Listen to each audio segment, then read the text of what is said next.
biasa, ketemu lagi. Sekarang saya akan mempraktikkan cerita yang berjudul Hati-hati menggunakan mulutmu. Kita mulai ya. Sore semuanya. Apa kabarnya hari ini? Wah, pasti luar biasa. Yes, amin. Adik-adik, hari ini sebelum Kak Jela cerita, Kak Jela mau ajak adik-adik untuk bermain. Siapa yang mau bermain? Wah, semuanya pasti senang bermain kan? Sudah siap? Tapi bermainnya kali ini Kak Jela mau ajak adik-adik hanya untuk memperhatikan. Kak Jela akan membuat trik sulap. Mau bermain sulap sama Kak Jela? Oke, kalau mau.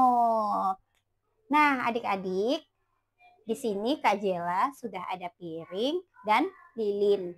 Nah, di dalam piring ini Kak Jela sudah kasih air. Nah, nanti Kak Jela akan kasih warna di air ini. Jadi apa ya? Mau tahu nggak? Lalu ada 3 warna nih. Ada warna pink, warna coklat, dan warna kuning. Setelah itu, Kak Jela bisa mematikan api ini tanpa harus Kak Jela tiup. Tapi dengan cara menutup dengan gelas. Coba kalian lihat mati atau tidak ya.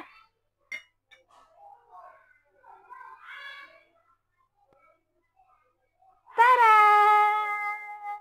Apinya Kak Jela teng-teng mati. Nah, seru kan? Mau dengar cerita? Cerita Kak Jela pun sama loh, tentang sulap juga. Oke, siap? Nah, adik-adik, karena kita sudah bermain sulap tadi, dan sekarang kita akan mendengarkan cerita. Sudah siap? Nah, kalau sudah siap, semuanya tangan di depan dada, duduk dan dengarkan baik-baik. Hari ini Kak Jela akan cerita tentang hati-hati gunakan mulutmu. Nah, hari di suatu hutan ada bermacam-macam hewan. Hidup banyak sekali. Ada kelinci, ada monyet, ada katak, ada bunglon, ada burung merpati, banyak lagi. Dan termasuk ada seekor kadal. Nah, adik-adik, si kadal ini adalah hewan yang rajin. Dia sangat rajin di dalam hutan itu. Dia suka mencari makan, dan di akhir minggu ada yang spesial loh. Si kadal ini dia suka memberikan pertunjukan sulap adik-adik. Dia bisa mengeluarkan bunga dari topinya. Yang lebih spesial lagi, dia itu bisa memutuskan ekornya si kadal. Wah, dia menampilkan pertunjukan sulap ini dan mendapatkan uang dari pemberian hewan-hewan lain adik-adik. Karena si kadal ini sangat hebat menunjukkan aksi sulapnya. Hewan-hewan pun sangat suka ketika dia menunjukkan aksi sulapnya. Sehingga si kelinci yang sering menonton aksi sulap si kadal, dia pun berbicara sama teman-temannya. Ada si monyet, ada si bunglon, dan ada si kodok. Hai teman-teman, kalian dengar kan kalau si kadal itu dia sangat hebat loh teman-teman. Dia bisa menampilkan aksi sulap yang sangat hebat. Oh, masa sih kelinci sangat hebat, kata si monyet. Aku sering dengar sih yang viral itu kan, kata si kodok. Iya teman-teman, dia sangat hebat. Masa sih? Aku sangat penasaran, kata si bunglon. Si bunglon ini sangat penasaran, ingin melihat penampilan si kadal yang katanya hebat, bisa memutuskan ekornya. Tapi adik-adik, penasaran dia itu ternyata rasa iri di dalam hati. Karena kok kadal bisa sehebat itu dan bisa menampilkan hal itu. Dia punya syairi dalam hati. Dan singkat cerita, keesokan harinya mereka pun menonton penampilan si kadal adik-adik. Wah, kadal mengeluarkan bunga dari topinya. Dan semua teman-temannya bertemu. Wah, hebat, hebat, hebat, hebat. Hebat, hebat. Dan kadal pun memberikan menampilkan aksi yang sangat hebat yang tidak dimiliki hewan-hewan lain, yaitu adalah memutuskan ekornya. Di saat kadal memutuskan ekornya, teman-temannya pun berteriak, wah, hebat, hebat, hebat. Namun di tengah-tengah teman-temannya lagi bersorak, apa yang terjadi adik-adik? Si bunglon berkata, pasti ada tipuannya itu. Aku yakin pasti ada tipuannya. Hus, jangan bicara sembarangan. Kadal itu memang hebat loh bunglon. Kok kamu bicara seperti itu sih? Ayo, ayo, mendingan kita pulang. Dan setelah aksi itu pun mereka pulang adik-adik. Tapi di dalam perjalanan, si bunglon dengan rasa penasarannya, dia pun berpikir keras. Dan keesokan harinya, si bunglon diam-diam pergi ke sarangnya si kadal adik-adik. Dan di sana pun si bunglon melihat kadal sedang melapisi topinya adik-adik dengan berbagai macam barang. Sehingga ketika melakukan sulap, si kadal bisa mengeluarkan semua barang dari topinya. Bunglon pun berkata, sudah kubilang, pasti dia menipu kita semua. Bukan, sudah kukatakan dia penipu. Mereka pasti tidak percaya. Bunglon pun pergi mencari teman-temannya, berjalan dan menemukan teman-temannya lagi duduk. Mereka lagi duduk di tepi danau. Dia pun berbicara kepada kelinci, monyet, katak, dan hewan-hewan yang lain. Hei, kalian tahu tidak? Sudah aku bilang kan bahwa si kadal itu penipu. Wah, emang iya dia penipu?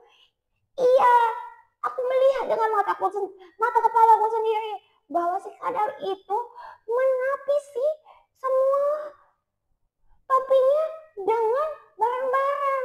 Jadi ketika dia melakukan aksinya, dia mengeluarkan barangnya. Itu adalah tipuan teman-teman.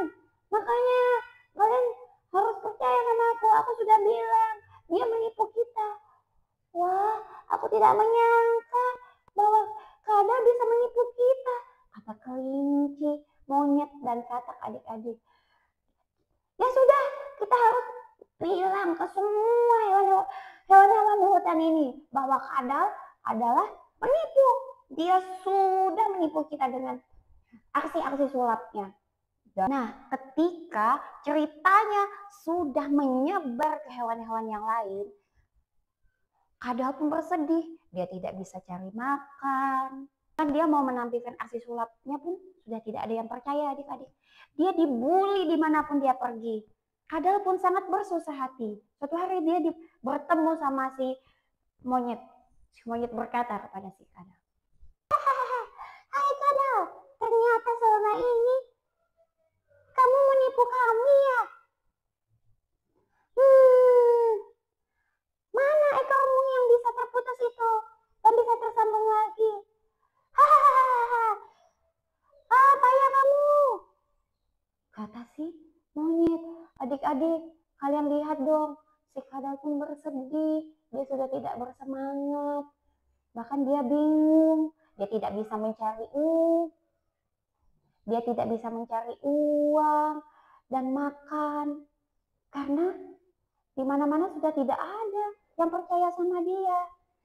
Suatu hari, bunglon pulang dari sarangnya merpati. Dia telah bercerita tentang kadal yang telah menipu.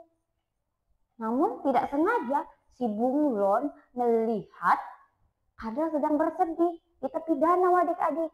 Nah, bunglon pun melihat ada seorang pemburu. Pemburu ini sedang ingin menembak kadal. Tapi yang kadal lakukan bukannya terburu-buru untuk lari, namun si kadal malah bersikap tenang. Dia pura-pura tertidur dan melepaskan ekornya. Tiba-tiba ekor si kadal ini terlepas adik-adik. Karena si pemburu melihat ekornya si kadal terlepas dan dia mati belum ditembak, si pemburu pun pikir si kadal sudah mati. Dan dia pergi meninggalkan si kadal. Tapi setelah si pemburu pergi, si kadal pun bangkit kembali adik-adik. Dia bangun dan ekornya kembali terpasang. Wah, hebat ya kadal. Ternyata ekornya bisa kembali lagi. Karena melihat kejadian itu, bunglon pun merasa menyesal adik-adik. Wah, ternyata kadal memang benar-benar punya trik sulap. Ternyata ekornya kadal memang bisa terlepas dan terpasang. Karena si bunglon sangat menyesal, bunglon pun memiliki niat untuk menebus kesalahannya, meminta maaf kepada si kadal dan meminta maaf ke seluruh hewan-hewan yang ada di hutan. Jadi pada suatu hari bunglon mengundang kadal untuk datang di suatu acara yang dia buat. Kadal pun sebenarnya malas adik-adik untuk datang. Tapi walaupun dengan berat hati, kadal tetap datang dan dia mengundang hewan-hewan yang lain. Teman-teman, hari ini aku ingin berbicara sama kalian semua. Aku telah menyesali perbuatanku. Aku telah berbuat salah sama kadal, teman-teman. Coba kalian lihat aksiku. Coba kalian lihat ketika aku menempel di pohon, kulitku akan berwarna hijau. Kalau aku menempel di batang pohon, kulitku akan berwarna coklat, teman-teman. Nah, sebenarnya yang aku katakan tentang kadal itu tidak benar. Sulap bukan tipuan, namun sulap adalah trik, teman-teman. Kadal sama ini tidak membohongi kita. Dia sama seperti aku. Kalau aku mempunyai kelebihan di kulitku, yang dilakukan sama si kadal pun juga sama, teman-teman. Dia bisa melepaskan ekornya dan memasangnya kembali. Maafkan aku ya, karena sudah merusak nama baikmu kadal dengan mulutku, hingga aku berdosa. Dan aku pun minta maaf ya teman-teman, karena sudah mempengaruhi kalian dengan mulutku. Mereka mendapat pelajaran yang sangat penting. Adik-adik, menjaga ucapan sebelum bertindak itu adalah hal yang memang harus dilakukan. Karena apabila kita melakukan segala sesuatu tanpa berpikir, itu akan mempengaruhi diri kita. Nah, adik-adik, ada pepatah yang mengatakan lidah tidak bertulang. Nah, pepatah ini mengajarkan kita bahwa apapun yang kita ucapkan dapat berdampak bagi seluruh kehidupan kita, adik-adik. Makanya kita harus menjaga mulut kita dengan berbicara yang baik. Di saat kita bercanda sama teman, jangan asal bicara. Di saat kita ingin menolak permintaan, misalnya mama minta tolong kita, tanpa berpikir panjang kita langsung, nggak mau langsung ditolak. Nah, itu bisa berdampak buat diri kita sendiri. Yang pertama adalah kita sudah berdosa. Yang kedua, kemungkinan kita akan menyakiti hati orang lain. Dan yang ketiga, kita akan melukai hati orang lain. Bahkan bisa membuli orang lain. Dan kesalahan yang paling besar yang kita lakukan adalah kita sudah melakukan dosa. Melalui mulut bisa menimbulkan segala sesuatu yang tidak baik. Makanya kita harus mempergunakan mulut kita dengan baik. Tuhan mau kita menjadi anak-anak yang baik dan Tuhan mau kita menjadi anak-anak yang berbicara tentang kebenaran. Makanya adik-adik, kita harus melakukan segala sesuatu yang baik. Karena ucapan adalah doa. Jadi kalau kamu berbicara yang tidak baik dengan orang lain, kemungkinan itu bisa terjadi buat diri kamu, adik-adik. Ya, makanya hari ini kita belajar untuk hati-hati menggunakan mulut kita. Mulut kita harus membicarakan tentang kebaikan, kebenaran, dan terutama tentang Tuhan. Kita harus menceritakan segala sesuatu yang baik dan bahkan bisa melakukan semua hal yang baik. Ya adik-adik, demikian cerita kita hari ini. Tuhan memberkati.